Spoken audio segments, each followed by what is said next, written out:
I pop the K.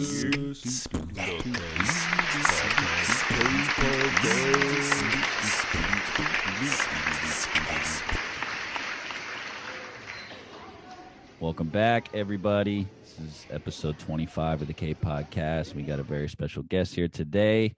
My friend Maddie's joining us. How you doing today, Maddie? Hi, how are you? I'm good. We're doing well. Like we said, I know on a previous episode, I mentioned briefly the story with my friend and his girlfriend downtown about what I alleged as potential human trafficking, or they were trying to, get her for a score and everything. So you and I got to talking because you're more or less going to school to study human trafficking, correct? Yes. And so we talked about you just coming on and maybe shedding some insight. I want to know what you've learned, maybe some advice you can give to people out there who may not be as aware. Just get it on the table, So if you could just give us a brief little introduction for yourself and what you've been doing with school and just your background. Yeah, well, thank you for having me on. I'm excited to be here. Absolutely. So my name is Madelyn. You can call me Maddie. And I've been at UCF for a really long time. Going as on long as I've known you. Yes, really. I am starting I'm in the middle of my 9th year at UCF. Sorry, I just kind of like had a brain fart there. No, you're good. But I got my bachelor's in criminal justice. Kind of realized I didn't want to become a cop or a lawyer. So I just went back to school. But instead of criminal justice, I switched to sociology. Mainly because a lot of my electives were sociology courses, and it was always something I was fascinated in. So that's what I did. And in my very first course as a graduate student, I had a human trafficking course. And that is kind of like what pivoted my research interest into studying kind of like anything in regards to human trafficking. And fast forward, 5 years later, I'm still doing that kind of work. I actually just published my first article on human trafficking. Wow. Yeah, I'm super excited about that. You definitely have to give me a link or something so we can plug that and people can check that out. Yes, absolutely. Anyone who knows the academic publishing process, it's a really big deal when you get like your first authored publication. So yeah, for sure. Super stoked about that. Congratulations on that. Thank you. But kind of what I'm really interested in regards to human trafficking is kind of like where it is. And I know that's a very simple question, but we don't have a lot of very concrete answers in research, which is very surprising. But it's really mainly because this is really only become an official crime in the US about 20 years ago. So research is still pretty new on this topic. And I'm sure we'll probably get into like more specifically a little bit later. But yeah, that's kind of where I'm at. Third year PhD student. I also study other types of violence, so intimate partner violence, or I'm really interested in like vulnerable population groups. So sexual minorities, kind of like poor health outcomes when it comes to being a sexual minority or a minority in general. So I feel like my research is kind of all over the place, but. No, yeah, that's more knowledge for us, right? Okay. So yeah, I was going to ask you kind of how you got interested in all this, but it sounds like it kind of stemmed from that first class of your first year of your master's. Yeah, and my dad was a New York City police officer, so I kind of grew up with hearing crime stories or watching like crime documentaries. So I was always pretty interested in it, but I never knew that you can actually have a career in researching crime. I didn't either. It's a whole new world out there. So when I realized that while I was a grad student, it really did kind of change, I guess, what I thought I wanted to do. And now I'm here as a researcher, and I like it, because not a lot of people like research, but then there's me, because I find it very fascinating, because there's a lot of things that we watch on the media, and that's where we get sometimes information about crime and what crime victims look like and what Mhm. criminal offenders might look like. But what you see on the media isn't always representing what the true Yeah. statistics is, Yeah, 100%. especially. A little whitewashed. Yes, yes. And especially when it comes to depictions of human trafficking, a lot of people sometimes, when they're not super familiar with this work, they don't even realize how prevalent it is in our own country, in our own Exactly. state. There Exactly. are a lot of cases where the victims are US citizens. It's not always the foreign born woman who came here and was Mhm. promised a job and then, eventually kind of went down this path, unwillingly because she was, told something that Mhm. wasn't actually the part of the deal. So there are a lot of domestic cases, and especially living in the state of Florida. It's not very known for the general audience that the state of Florida is consistently the third highest ranking state in the nation for human trafficking activity. Yeah, I was going to ask you about that. Obviously, we have Miami, a huge international city. I mean, Orlando is a pretty international giant melting pot as well. We got iDrive and everything over there. Now, I was going to ask, so were you focusing primarily on Orlando in your studies, or you were kind of just a broad spectrum of everything that's going on in the world Mm. or the country? Yeah, good question. So far in my research, I really only primarily been focusing on the state of Florida, so like Okay. the entire state. And yeah. And am I right in assuming a lot of that activity is probably in Miami or South Florida area? That's definitely a big hotspot Yeah. for human trafficking activity. Other big cities for it, Tampa, Yeah. Orlando, and Jacksonville. So those are kind of the True. four like main areas you'll see some human trafficking activity. Um, and in one of my classes, I've also mapped out some potential areas of where it is, and you can kind of see it really happens and congregates in urban areas, at Mm, least from like what we see so far, or what we can identify really. true. And I don't know how extensive your research into all the, minute details and everything you were getting, but do you know like how these people are arriving here? Is it mainly, I mean, are they being smuggled in? Is it by ship, by plane, just regular tourists that, like you said, maybe get caught up in an extremely unfortunate situation? I don't know jack shit. So that's why that's why I wanted you here to, kind of educate me a little bit.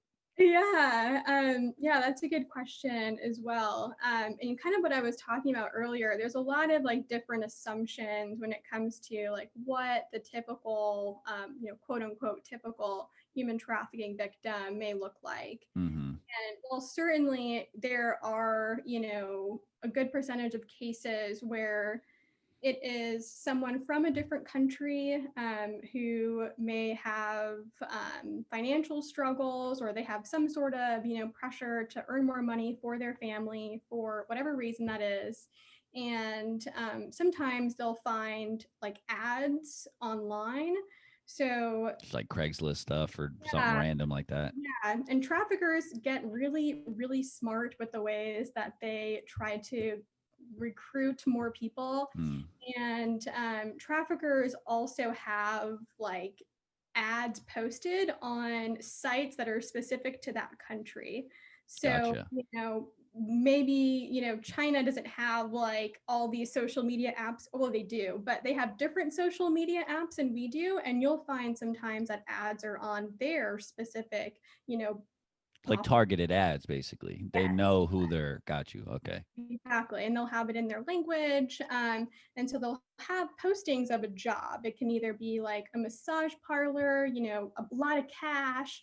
They're promising this job that then the person responds to. They come here to America with this, thought, oh, cool, like I have this job. They might go through the whole process of like getting their work visa.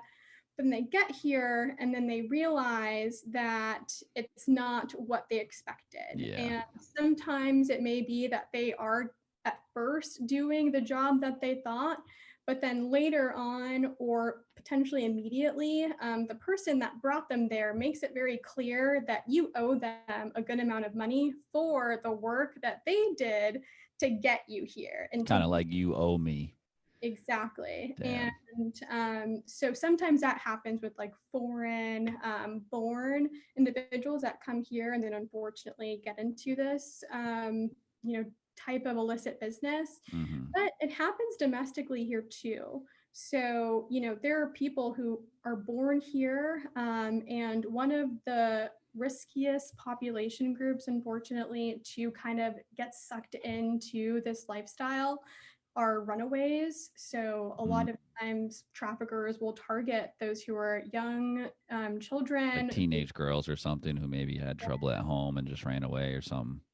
Mm-hmm. Yeah, the most common age of people entering the human trafficking industry is 12 to 14. So yeah, and so young. Yeah, that's fucked up. But yeah, so runaways are a really big target for traffickers, especially within like the LGBTQ community, because those are the kind of population groups that are most vulnerable, right? Like immigrants, young people, minorities, where they may not feel like they have anyone to help them, if they are homeless for, whatever reason, because their parents kicked them out because they came out to them, or, whatever the reason that is that they decided to run away from home. These people are vulnerable, and traffickers can pick up on that, and they read that vulnerability, and they may be your friend for a little bit. Maybe they'll like pretend to be your boyfriend for a couple weeks, but yeah, that's psychological manipulation. Oh yes, absolutely. True. Yeah, no, I mean that all makes sense what you're saying.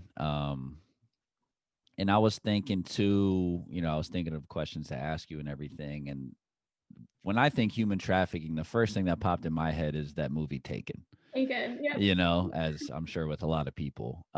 So that one, for if anyone out there who's been living under a rock, this American girl goes to it's a European country. I don't remember exactly where they go, but yeah, I remember somewhere in like Eastern Europe or something, and then she gets kidnapped and enters that world of human trafficking. So I remember when that movie first came out and everyone was kind of like, it was already in existence, obviously, but I guess people it wasn't being talked about as much, maybe. So I remember that was kind of a culturally shocking thing. And then that was, I don't know, that was maybe 2010 or something like that. So 10 years later, it's still just as shocking, but I guess just to think that it's also happening here, has been happening here the whole time, is really fucking scary. Yeah. And so kind of another line of research that I'm working on, like in regards to human trafficking. So as I was like reading articles one day on this topic, I realized that there's like a public website where people who go into massage parlors get, some sort of sexual service, and then they kind of document their experience, almost like a Reddit blog or something. Like honestly, like a Yelp for illicit massage parlors. Wow. Yes. And so what I did is I gathered all the information that I could on the illicit massage parlors that were on this website that people went to and reviewed about it. And I found that there were over 1,200 illicit massage parlors in the state of Florida. Damn. Yeah. And which is only ones that we know of that people documented. Well, as soon as you said that, because you're from Orlando, I'm just thinking Colonial. There's like every 500 feet, I'm like, that's not, that's a front. That's fucking sketchy. That's, what I mean? Oh Oh yeah, like when you Yeah. see an illicit massage parlor, like you know it. Yeah. And you're like, there's something going down there that you know is not just a massage. Yeah. If you see a massage parlor open at like 11 at night, Yeah. like there's something. Yeah. Yeah. You shouldn't go in there if you're under 18. Yeah, yeah. I mean, you And shouldn't go in there at all, really, but yeah. So, I mean, the reason why I mentioned that though is not a lot of people also know that um, for human trafficking victims, one of the most common locations that they are found in are illicit massage parlors. So, that's why I've been kind of interested in that line of research, because if we know that some of these people that are in these businesses are actually human trafficking victims and they didn't decide this on their own to be in that illicit massage parlor giving you a sexual service, yeah. that is an avenue to look at kind of patterns of where they are, which there isn't a lot of research on there right now, of just where are these illicit massage parlors, like what are they connected to? Like, is it multiple people running multiple massage parlors? Like there's not a lot of information on there, unfortunately. Yeah. Well, and then there was that whole big case. What was that last year with all those higher up Robert Kraft and all those dudes?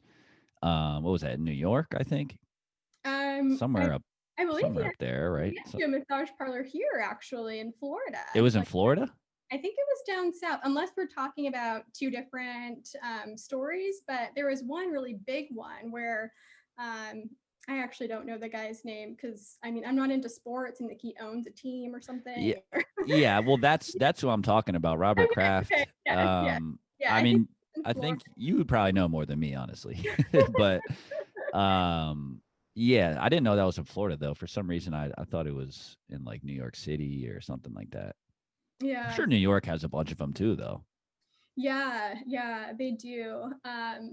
But it's just very interesting though, because my uncle, he works in the court system in New York, and one day I did Hmm. pose the question to him, like, so, what about human trafficking cases? Like what happens here in New York with these types of cases? Like, do you care about them? Like, do you guys like actively look for human trafficking activity?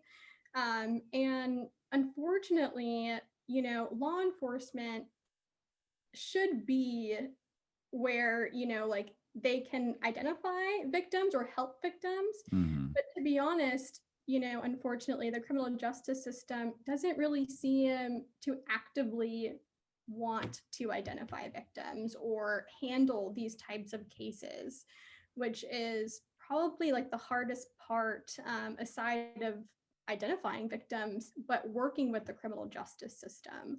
So, yeah, Well, that's a wasn't whole separate conversation. yeah, no, that's fine. You just got me thinking because it wasn't up until like the 40s or 50s or something, maybe 30s or I don't know.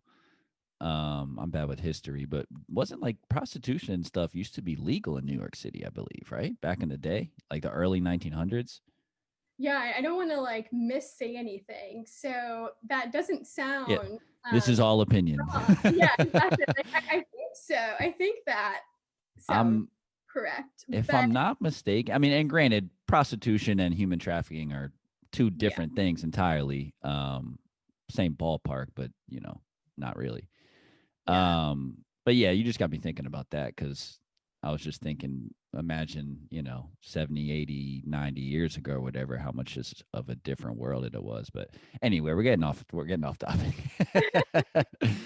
Reel it back in. So you've been going to school, you were writing your thesis on human trafficking, right? Mhm. And I mean, how's that been going? Yeah. So that's actually the paper that I recently got published. So it was from Okay, so that was the same one. it was the same one. And I was looking at human trafficking arrests. So I have data, or I had data on human trafficking arrests Mm-hmm. for each Florida county. And I was just really trying to see like what types of characteristics are associated to areas that have higher human trafficking arrests. But if I'm being completely honest, the methodology, it's not, um, I can't take it with confidence yet because my sample size was small. And I think there's just a lot of research that needs to be done still. But what I essentially found was that human trafficking arrests were associated to areas that actually had less economic disadvantage. So there's a kind of common assumption that more human trafficking would be in areas where you might see more poverty. But we Well, there's find more people probably. yeah, we actually found kind of the opposite. So like more human trafficking arrests were in areas where it was a little bit more affluent. So, Hmm. possibly because I mean, for human trafficking activity to thrive, you need A people bunch with of rich, disposable money. creepy old fucks. Exactly. Oh yeah, I mean when you lay it out like that, it actually makes a lot of sense. Yeah.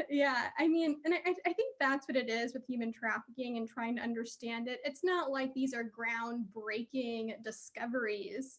Like if you really dig deep, like you can like kind of put the pieces together. But I think the sad part is that it's not a hot topic that people discuss. And we're also Yeah.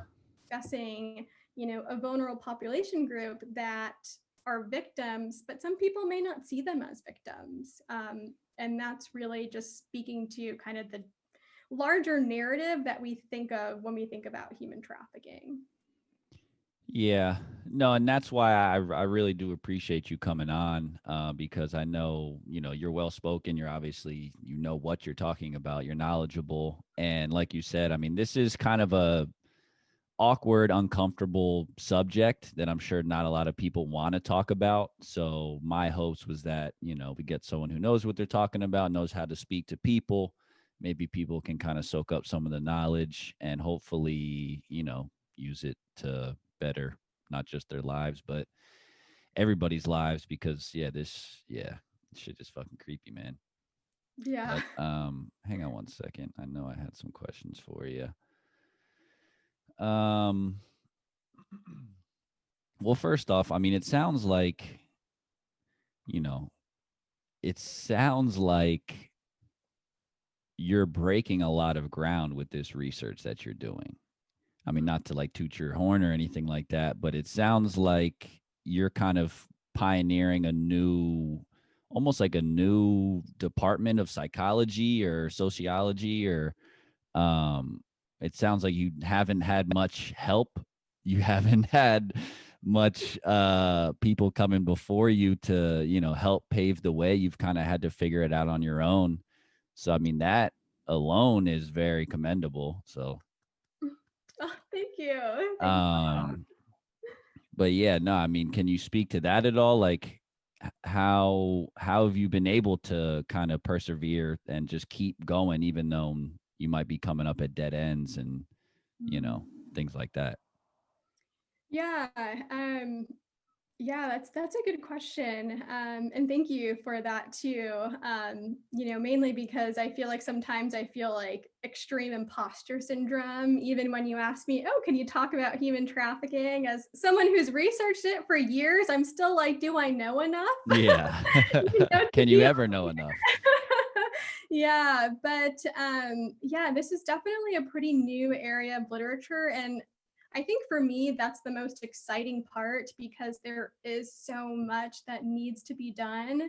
And I think what really drives me as well is the fact that there aren't a lot of people advocating for these victims. Exactly. And there are so many victims out there. And, you know, people can't even imagine the level of trauma, that these victims experience. And, once they become survivors and are free from that, type of extreme traumatic victimization experience, you know, they have to live with that. And I feel like that's what drives me is the fact that there's not as many people that I think should be focused on this conversation and this topic, that I don't know, maybe I feel like I need to, and I think that's kind of what drives me, just because the work needs to be done. Mm-hmm. And it's a fresh field. There's so much that you could do.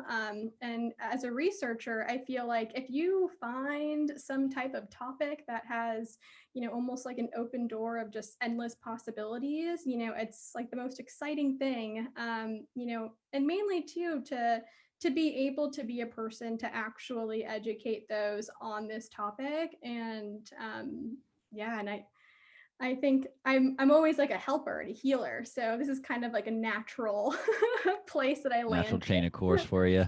Yeah, yeah. I almost feel like I'm talking to my therapist right now. No, that's what we're here for, you know. Mm. I wanted, like I said, to reiterate, I mean, I appreciate you coming to share the knowledge, but I also want to provide for you, for anybody else who wants to come on, a platform to talk about things that may be uncomfortable, maybe a lot of other people don't have a lot of knowledge on. So like I said, you're always welcome here. And if you get any, you get any groundbreaking updates in the next, year, 2 years, whatever, you can always come back on and share some updates with us. Um, but let me see. I know I had some other questions here for you. I guess, do you have, from your studies and what you've seen, different case studies and things like that, is there anything that you could maybe recommend to, I mean, women, but not just women, just people in general out there to kind of keep an eye out for these things, how to stay safe, any red flags to look for, things like that? Yeah. So yeah, I feel like I should have prepared for this type of question. No, you're fine. You're fine. Yeah. Um, because I feel like there a lot of victims are so young, so sometimes it's like hard, but I think seeing the warning signs and being comfortable enough to at least say something to someone is a really, really, big first step. Knowing that there is a national human trafficking hotline that you can call if you do see anything kind of suspicious Oh, I is, wasn't aware of that. You need to yes, give me that too. I'll put that in the yes, little yes, summary I thing. definitely will. Because the National Human Trafficking Hotline is like the main place where we, like as researchers or like practitioners, find out pretty much most information about human trafficking activity. But if I had to like kind of say anything, like any pointers, is like if you potentially know of situations where I don't know, I guess I don't want to like overstep because I don't want to be like, oh yeah, like watch out for this, and it's actually just your neighbor not doing anything suspicious. But Yeah, that's true. Well, I uh, guess like I mainly asked because in the story that I had said with my friends and everything, I mean, luckily, I wasn't drunk, so I was observant and I was aware of what was going on around me. And B, not luckily for us, but ironically, I guess, these dudes just happen to be the very stereotypical Eastern European. Like they look like they were from the fucking movie Taken. That's why I was kind of like, on high alert or whatever. Um, yeah, and I think I guess to my point is, do like what you think is like really best, like as especially a male, like watch out for your female friends. yeah, Don't let your friends go just walking go off with anybody. alone. Yeah, like Yeah. if you are unfortunately, like if you are a female, like you're small, you're young, you have to be more careful if you are out alone. And as a friend of someone who is small, young girl, like you need to kind of like watch out for them too. But Hmm. just really recognizing when you're out in public as well, like because there is human trafficking activity here in Orlando, like going to the grocery store as a woman by yourself at night sometimes could pose a problem, and you could pose as like a target for someone who is looking for a vulnerable person to get your attention. Like if someone's coming up to talk to you that you don't know, that you're getting just bad vibes from, walk away. Yeah. That's Get the fuck out of there. literally, but also just recognizing that a trafficker most often is going to go through some sort of grooming process. And again, this is not like a sign that like I can see, immediately, but Mm-hmm. um, sometimes this process is like a longer process than like you would think, They so like vet these people. they really do. That's pretty creepy. Yeah, so yeah, I feel like I didn't really give any specific like identifiers, but No, that's fine. I think that just knowing a little bit more about it, I think makes people at least more willing to be aware for the signs, and I think that's kind of like our main goal, right? For like the general public, everyone to actually just be acutely aware that Mm-hmm. human trafficking exists. And if you see something that doesn't feel right, call the National Human Trafficking Hotline. Even if it's something that you don't think is weird, but maybe it will be, you never know. You might not know that your call is the one call that the police were waiting for, Mm-hmm. especially when it comes to like if it's like a house or something or like a specific location that like sometimes all an investigation needs to get started is that first phone call of just like, hey, I think something may be happening there, but I'm not sure. But that starts it, so No, yeah, definitely. We're going to include that hotline number in the summary under the video. Um, and I guess kind of to your point, I mean, that's why I was so just alarmed and freaked out when I saw that shit years and years ago downtown, because like we're saying, you see it in the movies and stuff, but it's kind of out of sight, out of mind. I know. But it was, yeah, Rook says hi. It's kind of out of sight, out of mind. You don't really, it's not a part of your reality. So when I saw it right in front of my face, I was like, what the fuck? Like that was definitely what that was, just Mhm. by everything that transpired, I was, yeah. Anyway, fucking scary. Another question I wanted to ask you was, I think it's safe to assume that majority of the victims of human trafficking are female. Are there, I mean, I'm sure there's got to be male victims somewhere too, right? Just Yeah, not as prevalent, maybe. yeah, there are definitely male victims of human trafficking as well.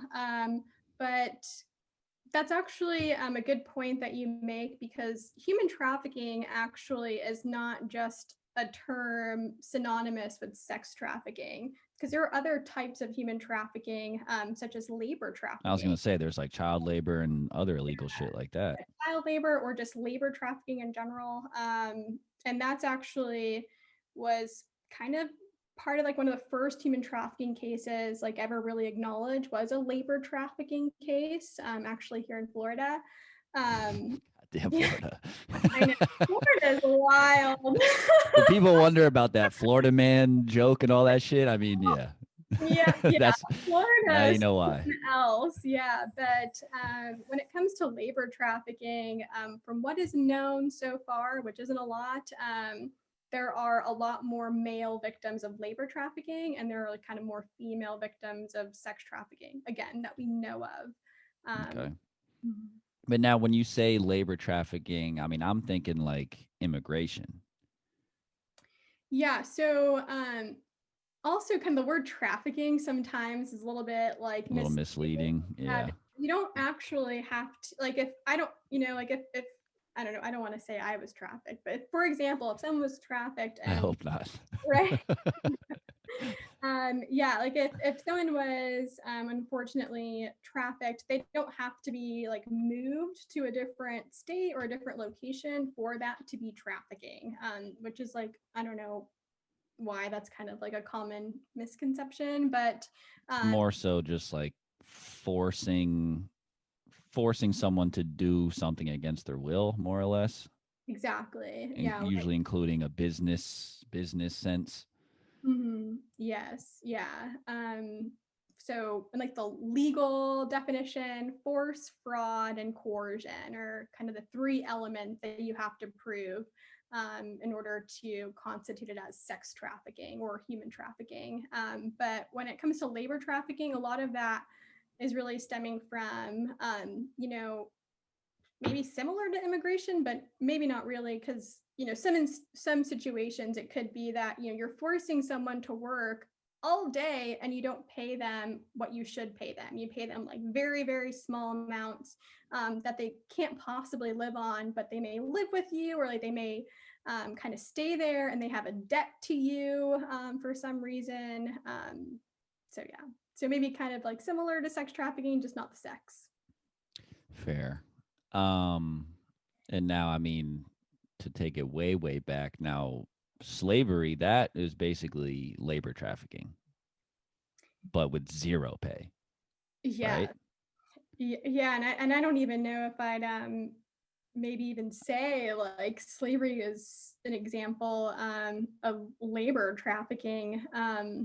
But some people do say that like human trafficking is like the modern day slavery, or I don't know. I've heard some experts say that.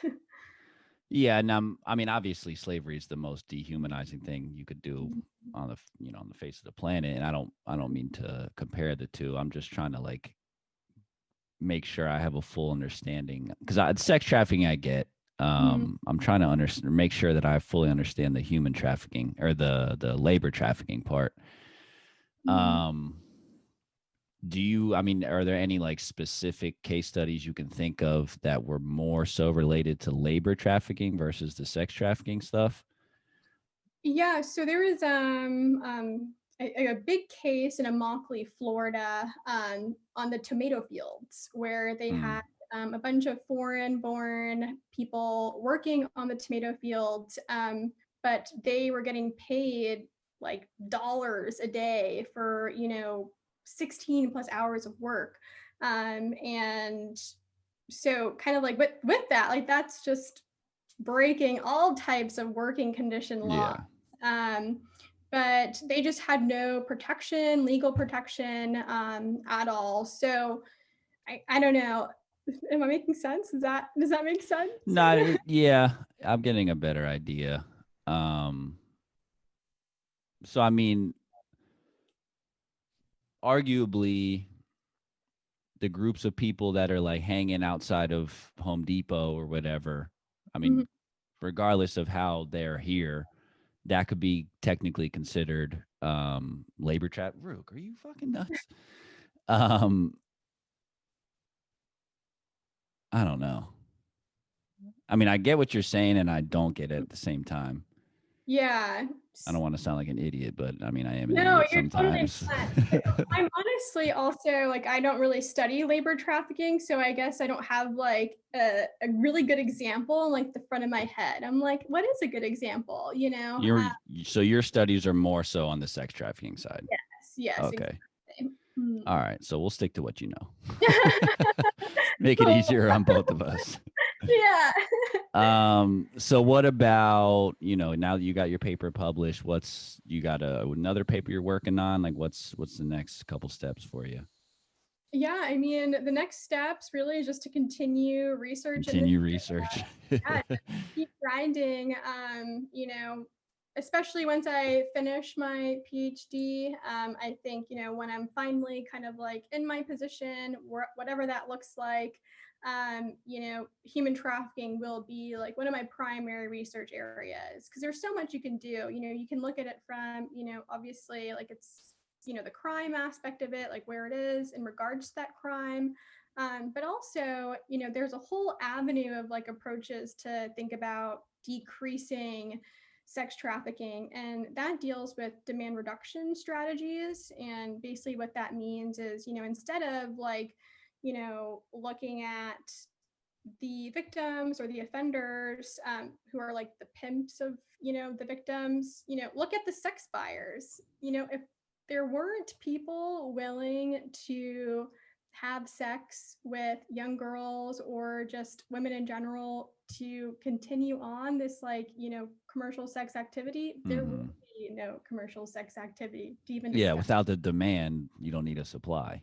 Exactly. And So the fact that the demand's even there is fucking disgusting. But yeah, and anyway, you'd be surprised at and part of me, like if I'm giving my own opinion, that's kind of one of the main reasons why we still see human trafficking thriving today and just growing more and more, because there are really no repercussions for those who are keeping up this demand, who are the sex buyers. Well, Sex look at buyers. Robert Kraft and everyone we mentioned earlier. I'm pretty sure none of them went to jail or anything. But it also, sadly, goes back to what we said earlier. If you're fucking rich enough, if you know what I mean, it's like, it seems like you do whatever the fuck you want and nobody gives a shit. Yeah. I mean, I feel like I have like another theory, which, hopefully no one who is going to employ me in the future sees this, or like, hopefully I'm not employed by the government or something, but, Don't incriminate yourself. right. No. But, I think a part of me is, perhaps isn't a lot of push to see how human trafficking networks really work, because people are kind of scared to see some people they may not want to see being really big actors in this illicit business. And, I obviously don't know who that is, or, what that may look like, but I can suspect there's a lot of people with a lot of money. Oh, yeah. That are Here. involved that, yeah. No, yeah, I don't think you're wrong about that at all. Yeah. I mean, all of that, what was that, 2 or 3 years ago when all the Me Too stuff was coming out, everyone was so shocked at all these famous people. It's like, dude, they're just rich as fuck and they've been able to pay everyone to be silent for so long. I mean, I'll use Kevin Spacey as a perfect example. Like, first, he's always weirded me the fuck out. Ever since I was a kid, anytime I'd see him in a movie or whatever, I was just like, I don't like this guy. Like, he's weird. Even if his acting's good in this particular movie, whatever, like the vibe I get from him is fuck out of here. And then all that shit comes out. It's like, bro, I mean, like, yeah, I mean, yeah, I don't want to say I knew it, but I kind of fucking knew it. Yeah. But yeah, man, fucking A. But that was, I mean, that was really all I had for you, Maddie. Did you want to share anything else? Did you have any questions? I don't know what questions you would have for me, but No, this is awesome. I'll definitely give you the information of the National Human Trafficking Hotline, and any other resource that I know of. Your paper. Yes, my paper. Is it? It'll just be like a link or what? So I can send you a PDF document. Well, I mean, I just want to make sure that other people will be able to easily access it as well. Yeah, I'll probably have to still send you the PDF document, only because some journals, like academic journals, aren't like accessible to the Like public. subscription based or something. Unless like you're a student at an institution, or like the place you work at gives you access to that journal. And I'm not gonna like ask anyone who wants to read it to pay money. So I'll give you the PDF, and anyone can access it at any time. Okay, yeah, that works. That works too. Whatever you're comfortable with. But yeah, I appreciate you being here. This was episode 25? You're here for the quarter century episode. Look at that. Monumental. But yeah, once again, I appreciate you coming. I don't know if you've been listening to the show much, but we got a little sign off for every episode. Stay safe, stay smart, stay sexy, and stay fucking tuned. Love it. But yeah, I'm gonna cut this recording right now. Much love, Maddie. We'll talk to you soon. Stay safe out there.